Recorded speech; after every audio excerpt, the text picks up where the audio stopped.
ওম অজ্ঞানতিমিরান্ধস্য জ্ঞানাঞ্জনশলাকয়া চক্ষুরুন্মিলিतं তস্मै শ্রীগুরুবে নমঃ। হে কৃষ্ণ করুণা সিন্ধু দীনবন্ধো জগৎপতে গোপেশ গোপিকা কান্ত রাধাকান্ত নমস্তুতে। তপ্ত কাঞ্চন গৌরাঙ্গী রাধে বৃন্দাবনেশ্বরী বৃষভানুসুতে দেবী প্রণমামি হরিপ্রিয়ে। নমো মহাবদান্নায় কৃষ্ণ প্রেম প্রদায়তে কৃষ্ণায় কৃষ্ণ চৈতন্য নাম্নে গৌরতীর্ষে নমঃ। নারায়ণং নমস্কৃত্য নরং চৈব নরোত্তমং দেবীং সরস্বতীং ব্যাসং ততো জয়মুদীরয়ে। নমো বিষ্ণুপাদায় কৃষ্ণ প্রেষ্ঠায় ভূতলে শ্রীমতে ভক্তি বেদান্ত স্বামিনীতে নামিনে। নমস্তে সরস্বতী দেবী গৌরবাণী প্রচারিণে নির্বিশেষ শূন্যবাদী পাশ্চাত্য দেশ তারিণে। বাঞ্ছাকল্পতরুভ্যশ্চ কৃপা সিন্ধুভ্যেব চ পতিতানাং পাবনেভ্যো বৈষ্ণবেভ্যো নমো নমঃ। আমরা কৃপা করে হাত তুলি। জয় শ্রীকৃষ্ণ চৈতন্য প্রভু নিত্যানন্দ শ্রী অদ্বৈত গদাধর শ্রীবাসাদি গৌর ভক্ত বৃন্দ। হরে কৃষ্ণ কৃষ্ণ কৃষ্ণ হরে হরে, হরে রাম রাম রাম হরে হরে। হরে তৎসৎ।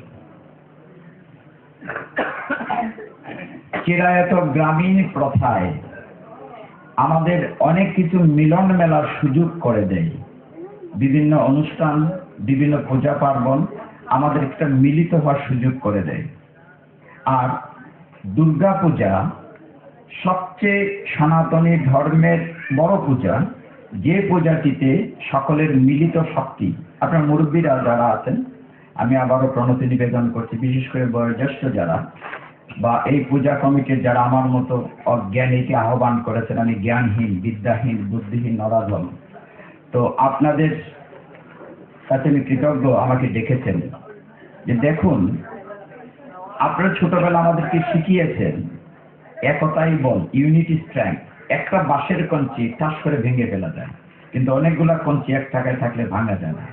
এই যে মায়ের বিগ্রহখানা আপনারা পূজা করছেন, আমরা করছি, একই কাঠামে এখানে ব্রাহ্মণ, ক্ষত্রিয়, বৈশ্য, শূদ্রের একটা মিলন শক্তি আছে। যেমন সরস্বতী দেবী ব্রাহ্মণের প্রতীক, জ্ঞানের অধিষ্ঠাত্রী। লক্ষ্মী দেবী যিনি বৈশ্য, আর কার্তিক যেখানে ক্ষত্রিয়, গণপতি যেখানে শূদ্র, এই সকলের মিলিত একটা কাঠামে। মা এই শিক্ষা দিয়েছেন যে সকলের মিলিত শক্তি নিয়ে একটি সমাজ, কাউকে ছোট করে দেখার সুযোগ নাই। কে বড় কে ছোট সেটা বড় কথা না, সকলে মিলেই হচ্ছে একটি সমাজ। তো এই দৃষ্টিকোণ থেকে দুর্গাপূজা হচ্ছে মূলত একটি মহামিলন। এই মহামিলনের পূজাতে আপনার সমবেত হয়েছে। এখন বলবেন যে গীতায় কি মায়ের কথা বলা আছে? গীতা কোথায় প্রকটিত হয়েছে? আপনারা সকলেই জানেন, কুরুক্ষেত্রের যুদ্ধক্ষেত্রে।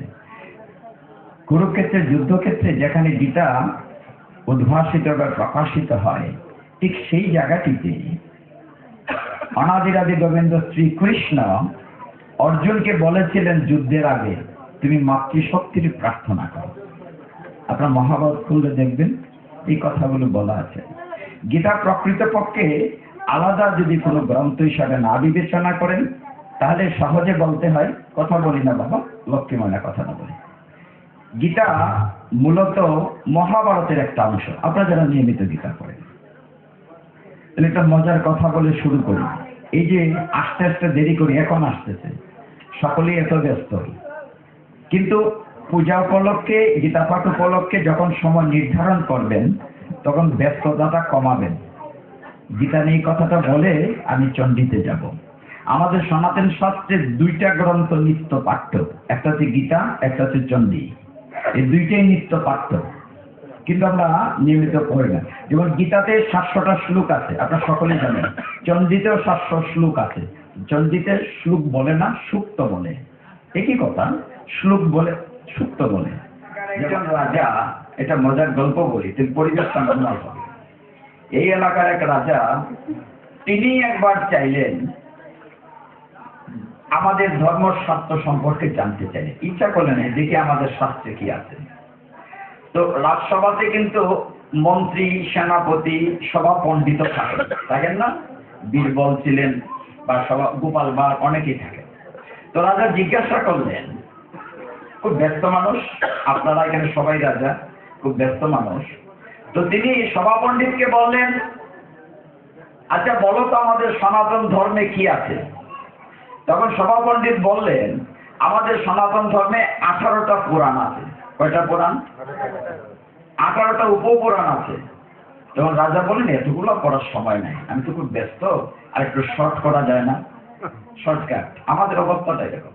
তখন সভা পণ্ডিত বললেন, ঠিক আছে 18 পুরাণ, কথা বলো কেন?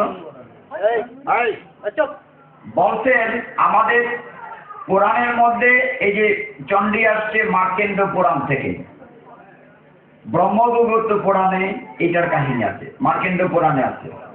তো মার্কেন্ড পুরাণ, ব্রহ্মবৈবর্ত পুরাণ, মৎস্য পুরাণ, গরুড় পুরাণ, বায়ু পুরাণ, স্কন্দ পুরাণ, ভাগবত একটি পুরাণ, মহাপুরাণ। রাজা বলেন এতগুলো পড়ার সময় নাই, শর্ট করো। তখন বললেন যে পুরাণ যদি না পড়তে পারে তাহলে উপনিষদ পড়েন, উপনিষদ পড়লে তার সার পড়তে পারবেন। তো জিজ্ঞাসা করলেন উপনিষদ কয়টি আছে? বলে উপনিষদ বেশি নাই, 108টি উপনিষদ। সর্বনাশ, এতগুলো কখন পড়বে? আর একটু শর্ট করা যায় না? কট উপনিষদ, কেন উপনিষদ, তৈত্তরী উপনিষদ। তখন সভা পণ্ডিত বললেন, শঙ্করাচার্য সহজ করে দিয়েছেন, আপনারা মঙ্গলাচরণে গীতায় পড়েন, সর্ব উপনিষদ গাবদুদ্ধা, কথা আছে না? সর্ব উপনিষদ গাবদুদ্ধা গোপালনন্দন পার্থ বৎস সুধীর গুপ্তা দুগ্ধম গীতা অমৃতম। মানে সমস্ত উপনিষদকে নির্যাস করে গাবি রূপে, গাবি মাতা রূপে একটা গ্রন্থ বানানো হয়েছে, তার নাম গীতা। এইটা পড়লেই সব পড়া হয়, একটা সিদ্ধান্ত হলো। তখন রাজা তো ভালোই হয়, যদি একটা পড়লে সবাইটা এটাই পড়বো, বলো এটাতে কি আছে। তখন সভা পণ্ডিত বললেন, এই গীতা গ্রন্থটি মূলত মহাভারতের অংশ। কোন গ্রন্থের অংশ? মহাভারতের অংশ। আমরা গল্প করবো, একটা বাচ্চার আওয়াজ শুনছি পারবেন। বলছেন যেটা মহাভারতের অংশ। মহাভারতের আস্থাটা না, পুরাটা না, মহাভারতের মধ্যে 18টা পর্ব আছে। একটা পর্বের নাম বিশ্ব পর্ব।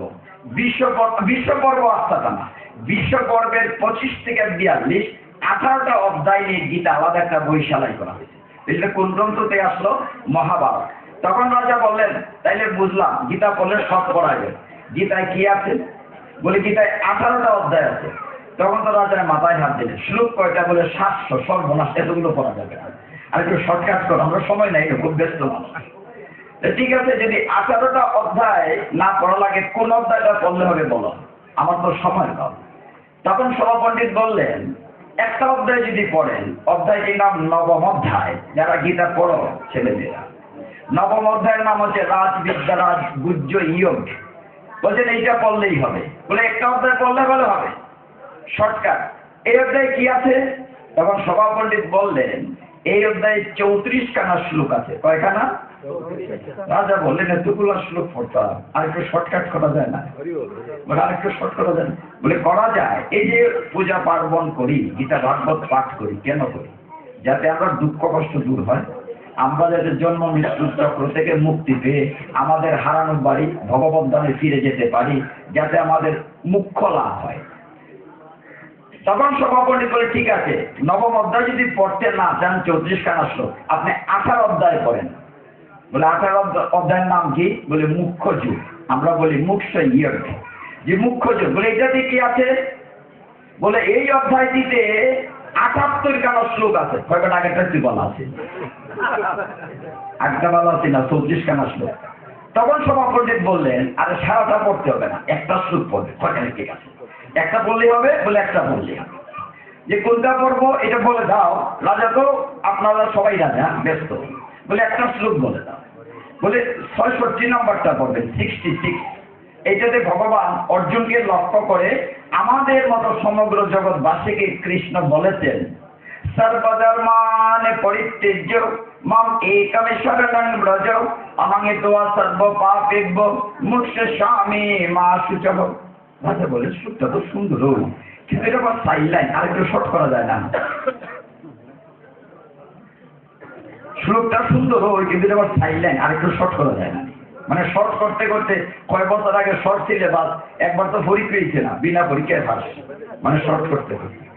তখন সভা পণ্ডিত একটু রাগ করলেন, হে রাজন, এই শেষবারের মতো শর্ট চাইলে না পারতা না, এত ব্যস্ত, মাত্র 4টা শব্দ মনে রাখবা।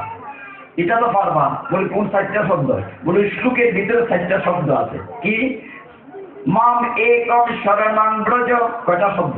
মাম একম শরণং ব্রজ। মাম একম শরণং ব্রজ অর্থ হচ্ছে ভগবান বলছেন শুধুমাত্র আমার কাছে তুমি শরণাগত হও। ভগবান কি বলছেন? কিচ্ছু করার লাগবে না, একমাত্র আমার কাছে তুমি সারেন্ডার করো। মাম মানে আমার কাছে, একম একমাত্র, শরণম মানে শরণাগত ব্রজ, একমাত্র আমার কাছে। কয়টা শব্দ? একমাত্র আমার কাছে শরণাগত হও। কয়টা শব্দ? 4টা। বলে ওই 4টা শব্দ যদি মনে রাখে আর কিছুই লাগতো না। বলে গীতা পাঠ শেষ? বলে শেষ। সমস্ত গীতা বইটা ওই 4টা। কিন্তু যতটা শৈলীতে সোজা, বাস্তবে সোজা। যে আপনি পারবেন একমাত্র ভগবান দর্শন করতেন, পারবেন না। যখন কোনো ভালো কাজ করবেন, দেখছো নি বা কি গানটা আমি করছি না, কি সুন্দর হয়েছে, দেখছো আমি করছি, অহংকার নিলাম যে। আর যখন খারাপ হলে দেখলাই নি ভগবান এটা করতে পারেনি, আর কোনো খাম পাইছে না, আমার লাগে দুঃখটা রাখছে, দূর জেলে ভগবানের বেটায় তার মাথে না। এই আপনার অবস্থা। একমাত্র ভগবান বলছেন আমার কাছে শরণাগত হও। আগে শরণাগতি নেন।